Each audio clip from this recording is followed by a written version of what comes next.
Idea ಇಲ್ವಾ? Idea ಇಲ್ಲ ಅಂತ ಇವ್ರಿಗೆ ಏನ್ ವಿಷಯದಲ್ಲಿ ಹಾಸ್ಟೆಲ್ನ ಹೆಂಗ್ ಮೇಂಟೈನ್ ಮಾಡಬೇಕು ಅನ್ನೋದ್ರ ಬಗ್ಗೆ, ಹಾಸ್ಟೆಲ್ ಬಗ್ಗೆ ಐಡಿಯಾ ಇಲ್ಲ. ಬಾಲಕರ ವಿದ್ಯಾರ್ಥಿ ನಿಲಯ, ದಯವಿಟ್ಟು ತಾವೆಲ್ಲರೂ ಅರ್ಥ ಮಾಡ್ಕೋಬೇಕು. ಬೋರ್ಡ್ ಅಲ್ಲಿರೋದು ಬಾಲಕರಂತ, ಆದ್ರೆ ಇದು ಬಾಲಕರ ವಿದ್ಯಾರ್ಥಿ ನಿಲಯ ಅಲ್ಲ, ಬಾಲಕಿಯರ ವಿದ್ಯಾರ್ಥಿ ನಿಲಯ. ಒಳಕ್ಕೆ ಹೋದ್ರೆ ಇರೋದಂಥದ್ದೆಲ್ಲರೂ ಕೂಡ ಬಾಲಕಿಯರೇ, ಬಾಲಕರು ಯಾರು ಇಲ್ಲ ಇಲ್ಲಿ. ಅಂದ್ರೆ ಮಧ್ಯಾಹ್ನ ಎಷ್ಟು ಜನ ಬಂದಿದ್ರು ಮೇಡಮ್? ಇವಾಗ ನೈಟ್ ಎಷ್ಟು ಜನ ಇರ್ತಾರೆ ಮೇಡಮ್?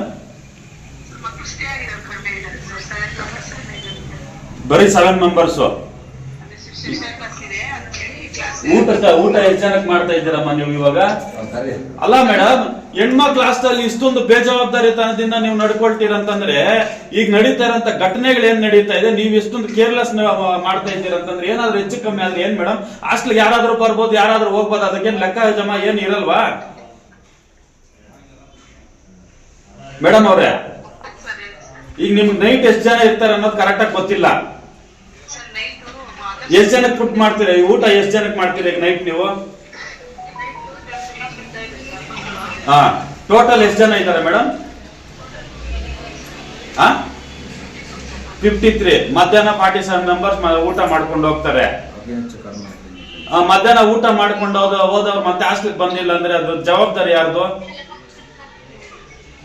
ಮತ್ತೆ ನೀವು 7 ಮೆಂಬರ್ಸ್ ಇರ್ತಾರೆ ನೈಟ್ ಅಂದ್ರೆ, ಉಳ್ದವರೆಲ್ಲ ಎಲ್ಲಿ ಹೋಗ್ತಾ ಇದಾರೆ ಮೇಡಮ್? ಹಂಗಾದ್ರೆ ನೀವು ಹಾಸ್ಟೆಲ್ ನಡೆಸ್ತಾ ಇದ್ದೀರಾ, ಯಾವ್ದನ್ನ ಧರ್ಮಛತ್ರ ನಡೆಸ್ತಾ ಇದ್ದೀರಾ ಮೇಡಮ್?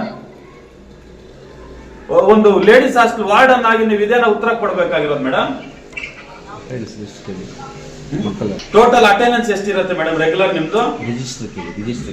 ಅಲ್ಲ, ನೀವು ಅಡ್ಮಿಷನ್ಸ್ ಎಷ್ಟಾಗಿದೆ, ಎಷ್ಟು ರಿಜಿಸ್ಟರ್ ಎಷ್ಟಾಗಿದೆ, ಎಂಟ್ರಿನಲ್ಲಿ ಎಷ್ಟಿರುತ್ತೆ ನಿಮ್ದು? 54 ಮೆಂಬರ್ಸ್.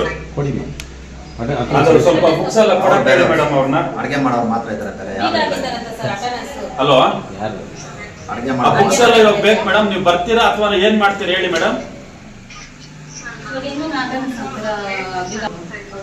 ಹಾ, ನೀವು ಬಿಟ್ಬಿಟ್ಟು ಹೋಗ್ಬೋದಿಲ್ಲ, ನೈಟ್ ಏನಾದ್ರೂ ಆಗ್ಬೋದು ಹೆಚ್ಚು ಕಡಿಮೆ. ಹಂಗಾದ್ರೆ ಬನ್ನಿ ಮೇಡಮ್, ಎಷ್ಟು ಜನ ಊಟ ಮಾಡ್ತೀವಿ? ಬನ್ನಿ ಮೇಡಮ್, ಪರವಾಗಿಲ್ಲ. ಯಾರು ಹೇಳಿದ್ರು ನಿಮ್ಗೆ 40 ಜನಕ್ಕೆ ಮಾಡಕ್ಕೆ? 40 ಜನ ಬರ್ತಾರೆ ಸರ್. ಡೈಲಿ ಮಧ್ಯಾಹ್ನ 40 ಜನ ಬರ್ತಾರೆ. ಬೆಳಿಗ್ಗೆ ಎಷ್ಟು ಜನ ಮಾಡ್ತೀರಾ? 10 ಜನಕ್ಕೆ ಮಾಡ್ತೀನಿ. ಬೆಳಿಗ್ಗೆ ಟಿಫನ್, ನೈಟ್ ಒಂದು 10 ಜನಕ್ಕೆ ಮಾಡ್ತೀನಿ ಸರ್. ಈಗ ಅಟೆಂಡೆನ್ಸ್ ಎಲ್ಲ ಹೆಂಗ್ ಆಗ್ತದೆ? ನಾವು ಹಾಕೋದಿಲ್ಲ ಸರ್, ಮೇಡಮ್ ವಾರ್ಡನ್ ಬರ್ತಾರೆ. ವಾರ್ಡನ್ ಎಷ್ಟು ದಿನಕ್ಕೆ ಒಂದ್ಸರಿ ಬರ್ತಾರೆ? ಬರ್ತಾರೆ ಸರ್. ನಾವು 2 ದಿವಸ 3 ದಿವಸಕ್ಕೆ ಒಂದ್ಸತಿ ಬರ್ತಾರೆ ಸರ್. ಈಗೇನು ಊಟ ಮಾಡ್ತಾ ಇದ್ದೀರಾ? ಇವಾಗ ಚಪಾತಿ. ಮೆನುನು ಇಲ್ಲ ಸರ್. ಡೈಲಿ ಏನ್ ತಿಂಡಿ ಇಲ್ಲ ಸರ್. ಇಲ್ಲಿ ಮಕ್ಳೇ ಕೊಟ್ಟಿದ್ದಾರೆ, ಆರೋಪ ಮಾಡಿದ್ದಾರೆ. ಯಾವ್ದು ಇಲ್ಲ, ಊಟ ಸರಿ ಇಲ್ಲ, ಏನಿಲ್ಲ ಅಂತ ನಮ್ಮ ಹತ್ರ ದಾಖಲೆ ಸಮ್ಮತಿ ಇದೆ ಸರ್. ನೋಡಿ ಸರ್, ಇದು ತಟ್ಟೆ ಊಟ. ಇವರು ನೆನ್ನೆದು ಹುಳ ಇದೆ, ಕೂದಲು ಇದೆ ತಟ್ಟೆನಲ್ಲಿ. ಇದು ಸ್ಪೂನ್ ಅಲ್ಲಿ ಕೂದಲು, ಹುಳ ನೋಡಿ. ಊಟನಲ್ಲಿ ಹುಳ ಇರೋದು ಅನ್ನದ ಮೇಲೆನೆ ಇದೆ ನೋಡಿ. ಹೌದು.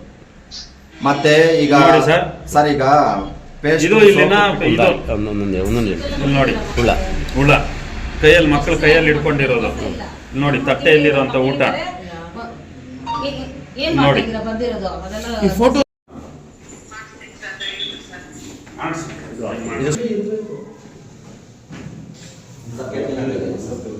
ಹಂಗಂಗೆ ಹಾಕೋದು ಅದನ್ನ.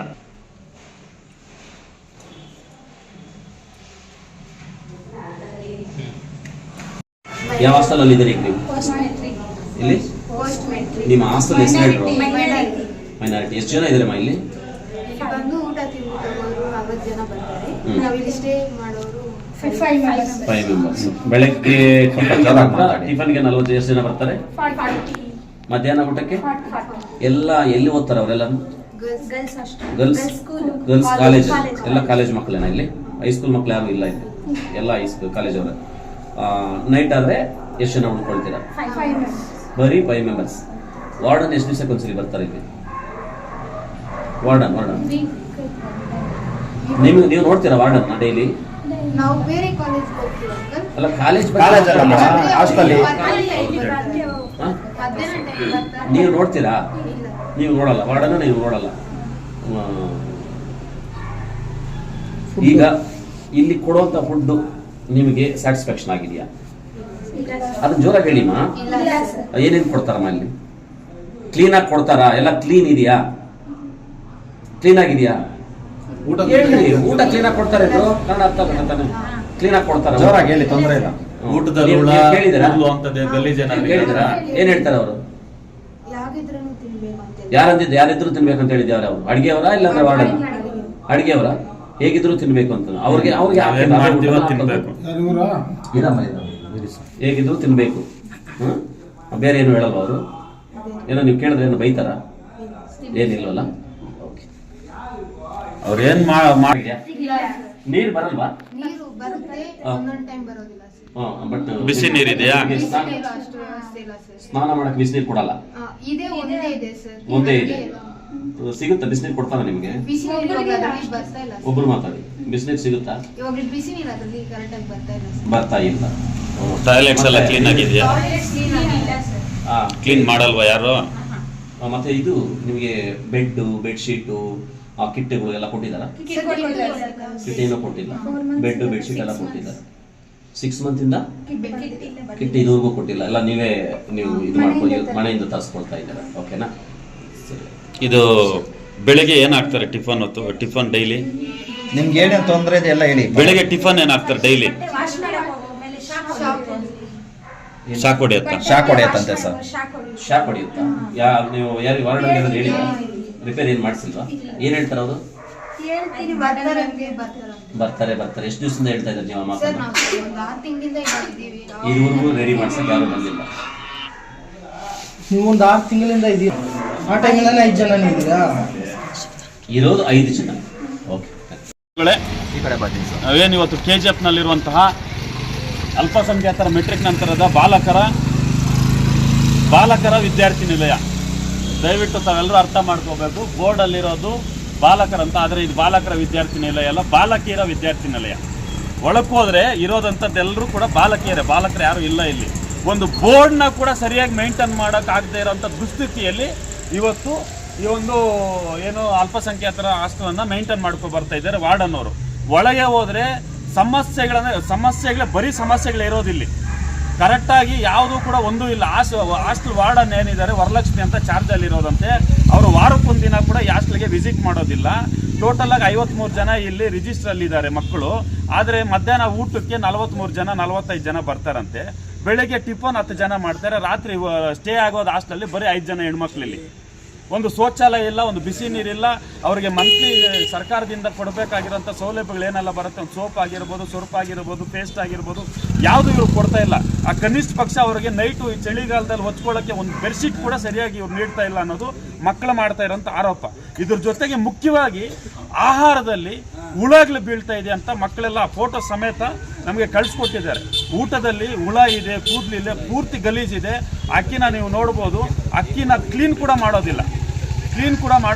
ಸಂಪೂರ್ಣವಾಗಿ ಆಹಾರ ಅಂತೂ ಇಲ್ಲಿ ಕಳಪೆ ಗುಣ, ತೀರಾ ಕಳಪೆ ಗುಣಮಟ್ಟದ ಒಂದು ಆಹಾರವನ್ನು ಕೊಡ್ತಾ ಇದ್ದಾರೆ. ನೋಡಿ ಇಲ್ಲಿ ಈ ಫೋಟೋನಲ್ಲಿ ನೋಡ್ಬೋದು. ನೋಡಿ ನೇರವಾಗಿ ಮಕ್ಕಳೇ ತೋರಿಸ್ತಾ ಇದೆ. ಅನ್ನದಲ್ಲಿ ಇರುವಂಥ ಹುಳ ಇದು. ಅನ್ನದಲ್ಲಿ ಹುಳ ಹಾಕಿ ಇವರು ಕೊಡ್ತಾ ಇದ್ದಾರೆ. ಈ ರೀತಿಯಾಗಿ ಈ ಹಾಸ್ಟೆಲ್ನ ಇವರು ಮೇಂಟೈನ್ ಮಾಡ್ಕೊ ಬರ್ತಾ ಇದ್ದಾರೆ. ಮತ್ತು ಇಲ್ಲಿ ಹೆಣ್ಮಕ್ಳು ಇರುವಂಥ ಹಾಸ್ಟೆಲಲ್ಲಿ ಒಂದು ಭದ್ರತೆ ಅನ್ನೋದೇ ಇಲ್ಲಿಲ್ಲ. ಅವ್ರು ವಾರ್ಡನ್ನ ಹೇಳ್ತಾ ಇದ್ದಾರೆ ನೇರವಾಗಿ, ಸರ್ ಮಧ್ಯಾಹ್ನ 40 ಜನ ಬರ್ತಾರೆ, ರಾತ್ರಿ 5 ಜನ ಉಳ್ಕೊಳ್ತಾರೆ ಅಂತ. ಇನ್ನು ಉಳಿದಂಥ 40-35 ಜನ ಎಲ್ಲಿ ಹೋಗ್ತಾ ಇದ್ದಾರೆ ವಿದ್ಯಾರ್ಥಿಗಳು? ಮಧ್ಯಾಹ್ನ ಊಟ ತಿನ್ಬಿಟ್ಟು ಆಚೆ ಹೋಗ್ತಾರೆ, ರಾತ್ರಿ ಹಾಸ್ಟೆಲ್ಗೆ ಬಂದಿಲ್ಲ ಅಂತಂದ್ರೆ ಯಾರು ಜವಾಬ್ದಾರಿ? ಮಧ್ಯದಲ್ಲಿ ಏನಾದರೂ ಹೆಚ್ಚು ಕಮ್ಮಿ ಆದರೆ, ಹೆಣ್ಮಕ್ಳ ಮೇಲೆ ಏನಾದರೂ ಅನಾಹುತಗಳಾದರೆ ಯಾರು ಜವಾಬ್ದಾರಿ ವಹಿಸ್ತಾರೆ ಇದಕ್ಕೆ? ಇದೇನಾ ಇವರು ವಾರ್ಡನ್ ಅವರು ವಹಿಸಬೇಕಾಗಿರೋಂಥ ಒಂದು ಮಾಡಬೇಕಾಗಿರೋಂಥ ಒಂದು ಕರ್ತವ್ಯ? ಇವರಿಗೆ ತುಂಬ ತೀರಾ ನಿರ್ಲಕ್ಷ್ಯನ ವಹಿಸ್ತಾ ಇದ್ದಾರೆ.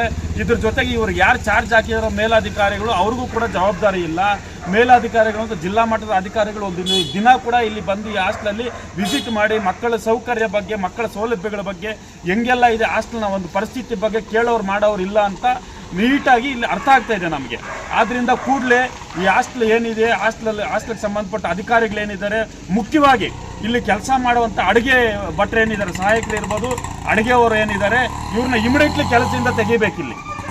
ಯಾಕಂತಂದರೆ ಈ ವಿದ್ಯಾರ್ಥಿಗಳು ನಮಗೆ ಇದು ಊಟ ಸರಿ ಇಲ್ಲ, ಏನು ಊಟದ ಕ್ವಾಲಿಟಿ ಇಲ್ಲ ಅಂತ ಕೇಳಿದ್ರೆ ನಾವೇನು ಮಾಡಾಕ್ತೀವಿ ಅದನ್ನ ತಿನ್ಬಿಟ್ಟು ಹೋಗ್ರಿ, ಇಲ್ಲ ಅಂದರೆ ನಿಮ್ಮ ಇಷ್ಟ ನೀವೇನಾದರೂ ಮಾಡ್ಕೊಳ್ಳಿ ಅಂತ ಬೇಜವಾಬ್ದಾರಿತನದ ಉತ್ತರವನ್ನು ಕೊಡ್ತಾ ಇದ್ದಾರಂತೆ. ಅದನ್ನು ಮಕ್ಕಳೇ ಹೇಳ್ತಾ ಇದ್ದಾರೆ. ಈ ರೀತಿ ಅಡಿಗೆ ಮಾಡೋವ್ರದ್ದು ಇಷ್ಟೊಂದು ದುರಂಕಾರ ಇದ್ರೆ ಅಧಿಕಾರಿಗಳು ಏನು ಮಾಡ್ತಾ ಇದ್ದಾರೆ? ಸುಮಾರು ಸರಿ ಅಧಿಕಾರಿಗಳಿಗೆ ಮಕ್ಕಳು ಪಾಪ ಕಂಪ್ಲೇಂಟ್ ಮಾಡಿದಾರಂತೆ. ಸುಮಾರು ದಿನಗಳಿಂದ ತಿಂಗಳನ್ನ ಗಟ್ಟಲೆ ಕಂಪ್ಲೇಂಟ್ ಮಾಡ್ಕೊ ಬರ್ತಾ ಇದ್ದಾರೆ. ಆದರೂ ಕೂಡ ಇದುವರೆಗೂ ಯಾವುದೇ ಕ್ರಮ ಇಲ್ಲ ಇಲ್ಲಿ. ಅದು ಮುಖ್ಯವಾಗಿ ಇಲ್ಲಿ ನಾವು ಗಮನಿಸಬೇಕಾಗಿರೋದು ಏನಂತಂದರೆ, ಮಕ್ಕಳು ಕರೆಕ್ಟಾಗಿ ಹಾಸ್ಟೆಲ್ಗೆ ಬರ್ತಾ ಇಲ್ಲ. ಮಧ್ಯಾಹ್ನ ಊಟ ಮಾಡಿಕೊಂಡು 40 ಜನ ಊಟ ಮಾಡ್ಕೊಂಡು 40 ಜನ ಆಚೆ ಹೋದರೆ ಮತ್ತೆ 40 ಜನ ಹಾಸ್ಟೆಲ್ಗೆ ಬಂದು ಹಾಜರಾಗ್ತಾ ಇಲ್ಲ. ಇಲ್ಲಿ ಎಲ್ಲಿ ಹೋಗ್ತಾ ಇದ್ದಾರೆ ಮಕ್ಕಳೆಲ್ಲ? ಏನು ಆಗ್ತಾ ಇದ್ದಾರೆ? ಇದೇನು ಹಾಸ್ಟೆಲ್ ಅನ್ಕೊಂಡಿದ್ದಾರೆ, ಧರ್ಮಸತ್ರ ಅನ್ಕೊಂಡಿದ್ದಾರೆ, ಏನು ಅನ್ನೋದು ಒಂದು ಅರ್ಥ ಆಗ್ತಾ ಇಲ್ಲ. ಇವರು ಕೇಳಿದ್ರೆ ಏನು ವಾರ್ಡನ್ ಹೇಳ್ತಾರೆ, ಸರ್ ನನಗೆ ಅದ್ರ ಬಗ್ಗೆ ಐಡಿಯಾ ಇಲ್ಲ ಅಂತೆ. ಐಡಿಯಾ ಇಲ್ಲ, ಎಷ್ಟೊಂದು ಕೇರ್ಲೆಸ್ನೆಸ್ ಆನ್ಸರ್ ಮಾಡ್ತಾ ಇದ್ದಾರೆ. ನಿಜವಾಗ್ಲೂ ಕೂಡ ಈ ಕೂಡಲೇ ಇವ್ರ ಬಗ್ಗೆ ಏನು ಸಂಬಂಧಪಟ್ಟಂತ ಅಧಿಕಾರಿಗಳಿದ್ದಾರೆ, ಮುಖ್ಯವಾಗಿ ನಾವು ಜಿಲ್ಲಾಧಿಕಾರಿಗಳಲ್ಲಿ ನಾನು ಮನವಿ ಮಾಡ್ಕೊಳ್ತಾ ಇದ್ದೇನೆ, ದಯವಿಟ್ಟು ಸರ್ ಈ ಹಾಸ್ಟೆಲ್ಗೆ ಸಂಬಂಧಪಟ್ಟಂತ ಅಧಿಕಾರಿಗಳು ಯಾರಿದ್ದಾರೆ ಅವ್ರನ್ನ ಕೂಡಲೇ ಅಮಾನತುಗೊಳಿಸಬೇಕು. ಯಾಕಂತಂದ್ರೆ ವಿದ್ಯಾರ್ಥಿಗಳು ಇಲ್ಲಿ ಸುರಕ್ಷಿತವಾಗಿಲ್ಲ, ಇವ್ರ ಭದ್ರತೆ ಇಲ್ಲ, ಇವ್ರ ಆಹಾರದಲ್ಲಿ ಗುಣಮಟ್ಟ ಇಲ್ಲ. ಇಲ್ಲಿ ಸಂಪೂರ್ಣವಾಗಿ ಒಂದು ಹೇಳ್ಬೇಕಂತಂದ್ರೆ ಇದನ್ನ ಒಂದು ಏನು ಯಾವುದೋ ಒಂದು ಅವ್ಯವಹಾರ ನಡೆಯುವಂತ ಒಂದು ಅವ್ಯವಹಾರ ನಡೆಯುವಂತ ಒಂದು ತಾಣ ಆಗಿದೆ ಇದು. ಹಾಸ್ಟೆಲ್ ಓಪನ್ ಆದಾಗಿಂದ್ರೂ ಇದುವರೆಗೂ ಸಿಸಿ ಕ್ಯಾಮೆರಾ ಇಲ್ಲ, ಒಂದು ಸಿಸಿ ಕ್ಯಾಮೆರಾ ಇಲ್ಲ, ಒಂದು ಸೆಕ್ಯೂರಿಟಿ ಇಲ್ಲ. ಇಲ್ಲಿ ನೋಡಿ, ಇಲ್ಲ ನಿನ್ನೆ ಹಾಕಿದ್ದಾರೆ ಸರ್. ಗೇಟ್ ಅಲ್ಲಿ ಒಬ್ಬ ಸೆಕ್ಯೂರಿಟಿ ಇಲ್ಲ, ಹೆಣ್ಮಕ್ಳು ಹಾಸ್ಟೆಲ್ ಹತ್ರ ಒಬ್ಬ ಸೆಕ್ಯೂರಿಟಿ ಇಲ್ಲ. ಬರೀ ಇಬ್ಬರು ಹೆಣ್ಮಕ್ಳು ಹೆಂಗಸರು ಇದ್ದಾರೆ, ಯಾರು ಭಟ್ರು ಒಂದಿಬ್ರು ಇದ್ದಾರೆ, ಒಂದು 5 ಜನ ಹೆಣ್ಮಕ್ಳು ಇದ್ದಾರೆ ಹಾಸ್ಟೆಲಲ್ಲಿ. 53 ಜನ ರಿಜಿಸ್ಟರ್ ಅಲ್ಲಿ ಇರುವಂತ ಹೆಣ್ಮಕ್ಳು, ಬರೀ 5 ಜನ ನೈಟ್ ಸ್ಟೇ ಆಗ್ತಾ ಇದ್ದಾರೆ. ಅಂದ್ರೆ ಉಳಿದಿರೋ ಅಂತ ಎಲ್ಲಿ ಹೋಗ್ತಾ ಇದ್ದಾರೆ? ಮಧ್ಯಾಹ್ನ ಇವ್ರು ಹೆಂಗೆ 40 ಜನಕ್ಕೆ ಊಟ ಮಾಡ್ತಾ ಇದ್ದಾರೆ, ಮತ್ತೆ ರಾತ್ರಿ ಹೆಂಗೆ ಇವರು ಬರೀ 5-6 ಜನಕ್ಕೆ ಊಟ ಮಾಡ್ತಾ ಇದ್ದಾರೆ? ಏನು ಒಂದು ಲೆಕ್ಕ ಇಲ್ಲ, ಏನು ಇಲ್ಲ. ಇಲ್ಲಿ ಅವ್ರಿಗೆ ಇಷ್ಟಾನುಸಾರ ಅವರು ಈ ಹಾಸ್ಟೆಲ್ ನಡ್ಸ್ಕೊಂಡು ಹೋಗ್ತಾ ಇದ್ದಾರೆ. ನಾವು ದಯವಿಟ್ಟು ಮನವಿ ಮಾಡ್ತಾ ಇದ್ದೀವಿ, ಈ ಕೂಡಲೇ ಇವ್ರಿಗೆ ನಾಳೆ ಒಳಗೆ ಇವ್ರ ಮೇಲೆ ಕ್ರಮ ಕೈಗೊಂಡಿಲ್ಲ ಅಂತಂದ್ರೆ ನಮ್ಮ ಪ್ರಬುದ್ಧ ಪ್ರಜಾವೇದಿಕೆ ಕರ್ನಾಟಕ ಸಂಘಟನೆ ಉಗ್ರವಾದಂಥ ಒಂದು ಪ್ರತಿಭಟನೆಯನ್ನು ಹಮ್ಮಿಕೊಳ್ಬೇಕಾಗುತ್ತೆ ಅಂತ ಒಂದು ಎಚ್ಚರಿಕೆಯನ್ನು ಕೊಡ್ತಾ ಇದ್ದೀವಿ. ಜೈ ಭೀಮ್, ಜೈ ಪ್ರಬುದ್ಧ ಭಾರತ.